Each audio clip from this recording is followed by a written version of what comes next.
மகாராஜா நம்ம விஜய் சேதுபதி, அதுக்கடுத்து அனுராக் கஷ்யப் நடித்து லாஸ்ட்டாக தேட்டரில் வெளிவந்து மாபெரும் வெற்றி பெற்ற ஒரு திரைப்படம். நம்ம விஜய் சேதுபதி அவர்களுக்கு 50வது திரைப்படம். இந்த 50 அப்படின்றதே ஒரு மிகப்பெரிய கண்டம் தான். ஆனால் இந்த திரைப்படம் வெளிவந்து ஒரு மிகப்பெரிய வெற்றி பெற்ற படமாக மாறிடுச்சு.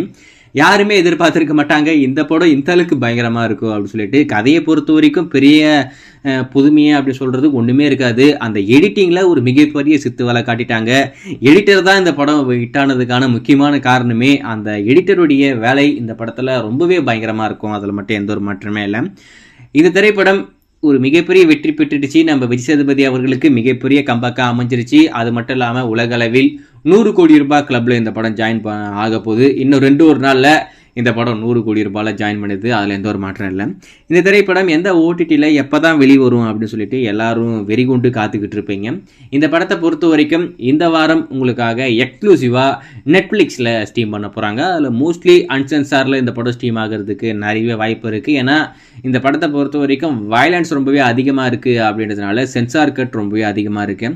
நெட்ஃப்ளிக்ஸ் நம்ம அன்சென்சாரில் ஸ்ட்ரீம் பண்ணலாம் அப்படின்னு சொல்லிட்டு அன்சென்சாரில் ஸ்ட்ரீம் பண்ணுறதுக்குமே நிறைய வாய்ப்பு இருக்குது.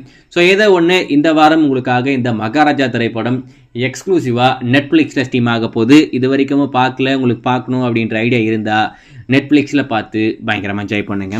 இதுக்கு முன்னாடி நீங்கள் இந்த படத்தை பார்த்துருந்தா உங்களுக்கு இந்த படம் எந்த அளவுக்கு பிடிச்சிருக்கு அப்படின்றதையுமே கமெண்ட்டில் மென்ஷன் பண்ணுங்கள், நானும் தெரிஞ்சுக்கிறேன்.